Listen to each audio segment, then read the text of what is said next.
Aujourd'hui, je vais vous expliquer comment faire taire vos opposants. Enfin, comment essayer de les faire taire. À cause de cette satanée liberté d'expression, certains esprits rationnels veulent à tout prix nous empêcher de comploter tranquillement en rond. Ainsi en va-t-il d'un certain Thomas Durand, qui, sur sa chaîne La Tronche en Biais, s'applique à critiquer vertement tout ce que le YouTube Game compte de chercheurs de véritude de tout poil. Et c'est ainsi qu'a fait les frais de sa logique imperturbable un certain Idriss Aberkan.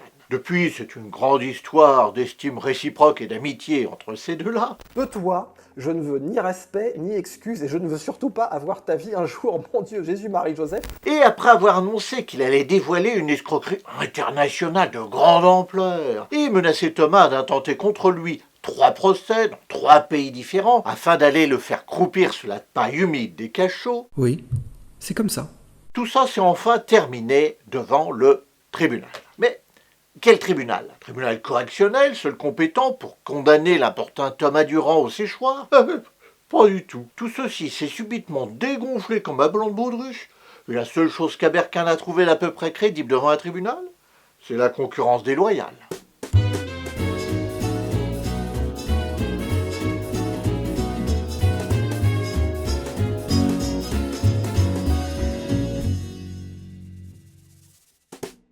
Dans notre état de droit, le principe est la liberté d'expression. Liberté d'expression dont fait partie la liberté de critique, et ça, c'est organisé par la loi de 1881 sur la liberté de la presse. Petite remarque, malgré son nom, cette loi ne concerne pas seulement les journalistes. Elle concerne au contraire toute personne qui s'exprime publiquement, que ce soit dans les médias, sur Internet ou encore dans une réunion publique. Et donc, la loi de 1880 organise la liberté d'expression. Nous nous exprimons librement, sans avoir à soumettre nos propos à une quelconque autorité avant de les rendre publics. Si nous avons excédé les limites de notre liberté, alors nous en rendons compte après publication auprès d'un juge indépendant et impartial au terme d'un procès équitable. Ça s'appelle l'état de droit. En effet, une liberté comporte souvent des limites, et en l'espèce, ces limites sont, entre autres, l'interdiction de l'injure et de la diffamation.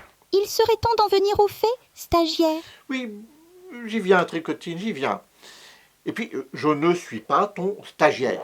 La liberté d'expression comprend la liberté critique, même si cette critique est vive, même si elle est piquante. La critique est heureusement légale, du moins tant que ça ne franchit pas les limites de la diffamation. On peut donc librement critiquer quelqu'un, c'est la règle du jeu, mais si la critique va au-delà, si elle va jusqu'à affirmer sans preuve quelque chose qui est faux, et qui non seulement est faux, mais qui en plus porte atteinte à l'honneur ou à la réputation de la personne critiquée, Aucun honneur, aucune dignité, rien. alors ce n'est plus de la critique, mais ça devient de la diffamation. Et ça, eh bien ça relève du droit de la presse. Et pour en arriver au procès intenté par Idriss Aberkan et par 2 autres seigneurs de moindre importance, c'est sur le terrain du droit de la presse qu'ils auraient dû se placer pour attaquer Thomas Durand. Ils ne l'ont pas fait, ils ont préféré attaquer pour autre chose, devant un autre tribunal. En effet, Aberkan, Delavier et Psyodélique ont tous les 3 attaqué Thomas Durand pour concurrence déloyale.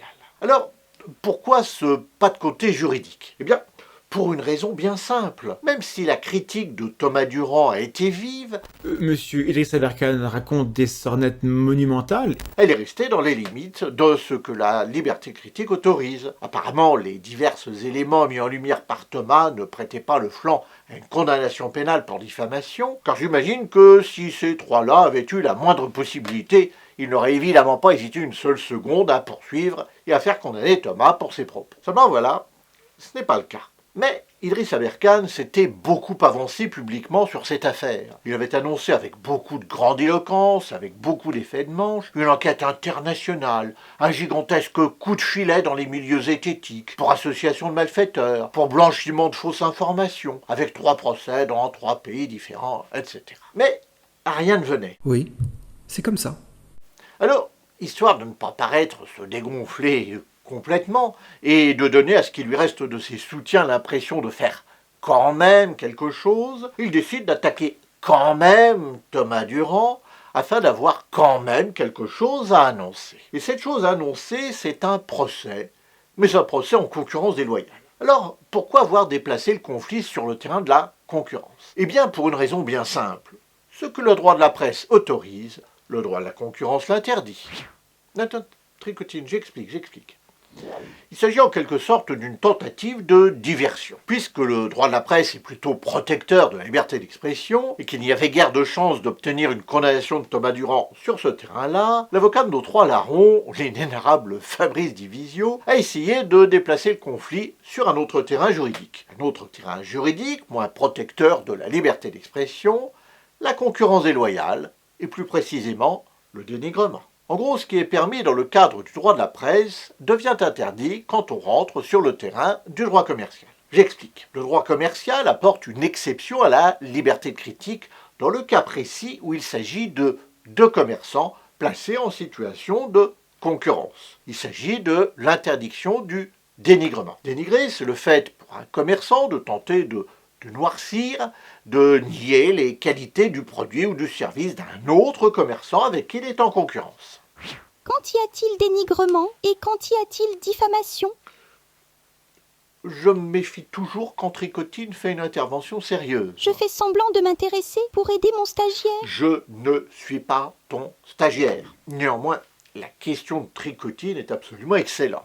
Quand y a-t-il dénigrement et quand y a-t-il diffamation? Eh bien, le dénigrement est dirigé vers un produit ou un service, alors que la diffamation est dirigée contre une personne, qu'il s'agisse d'une personne physique ou d'une personne morale. Et c'est donc en déplaçant le conflit sur le terrain de la concurrence que les clients de Fabrice Divisio ont cru pouvoir obtenir ce que le droit de la presse leur aurait de toute façon refusé. Parce que la diffamation, le fait de porter atteinte à l'honneur ou à la considération, n'est une infraction pénale que si ce que l'on dit n'est pas vrai. Si au contraire ce qui est affirmé est vrai, alors c'est plus de la diffamation, mais la simple énonciation de la vérité. Par exemple, si je dis que Simba, alors Simba c'est le neveu de Tricotine qui est actuellement en vacances chez sa tante, et si je dis que Simba est un voleur, eh bien ça porte évidemment atteinte à son honneur ou à sa considération, et il peut me faire condamner pour ça. Mais en revanche, si j'arrive à prouver que c'est vrai, il ne peut plus me faire condamner pour diffamation. Ça s'appelle l'exception de vérité. Mais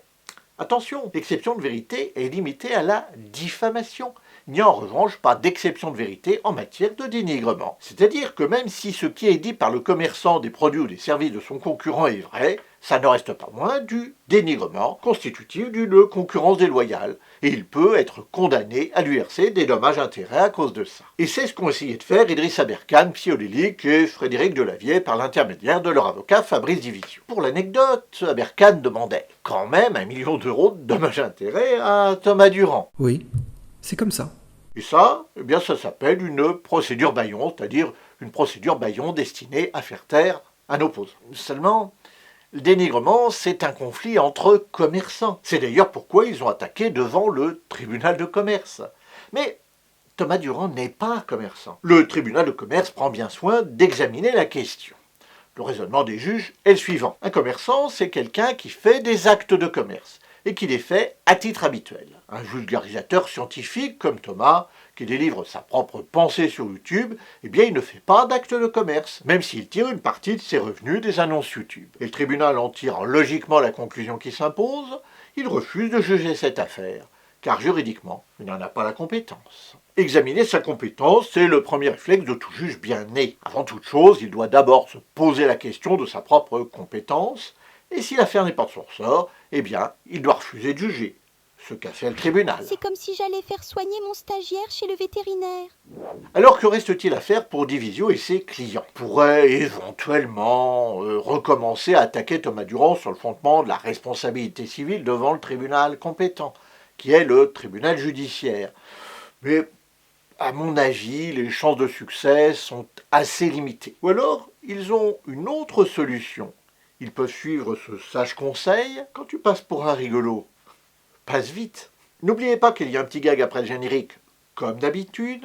N'oubliez pas non plus que nous allons parler bientôt de cette vidéo sur Twitch. En effet, après la publication de chaque vidéo, je fais un live spécial sur la chaîne Twitch pour en parler, en général le mardi ou le vendredi qui suit la publication de la vidéo, à partir de 20h30. Alors si vous ne l'avez pas encore fait, suivez-moi sur Twitch, comme ça vous serez averti à chaque fois que je suis en live. Le lien est ici et en description. Deuxième chose, cette vidéo n'est pas sponsorisée. Ça me tue. On peut penser ce qu'on veut de la doctrine nationale socialiste, mais au moins, ça c'est une culture. Alors, vous avez la possibilité d'aider la chaîne. En effet, vos dons sont essentiels pour l'équilibre financier de Vous avez le droit. Ils ont même sauvé la chaîne en début d'année, car sinon, elle m'aurait coûté de l'argent.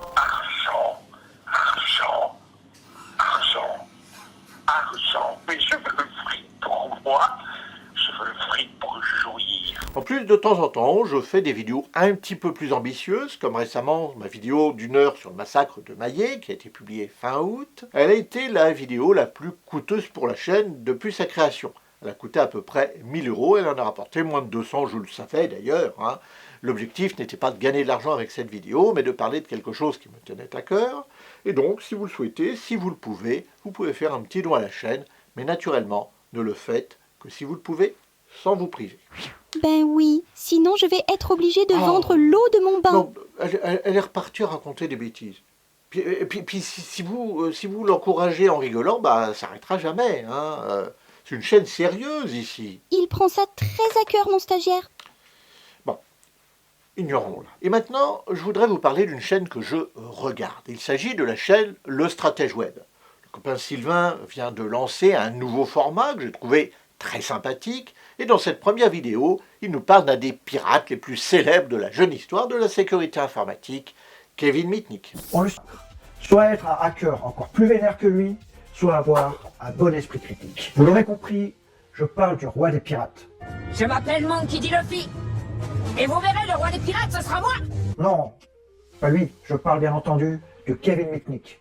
Une référence geek, car c'est le premier hacker mondialement connu, notamment pour avoir filé entre les doigts du FBI durant plusieurs années. Ça, c'est un sujet parfait pour les missions geek. Pour ne rien vous cacher, j'ai un petit peu accéléré la vidéo car Sylvain a le défaut de parler un petit peu lentement. Il le sait, il va essayer de corriger ça dans ses prochaines vidéos, mais allez encourager ce jeune youtubeur débutant en lui pourrissant ses commentaires, en lui disant bonjour de la part de Tricotine, et puis par la même occasion, vous lui faites péter son compteur d'abonnés. Sa vidéo est ici, ou alors vous pouvez regarder une autre vidéo de Vous avez le droit.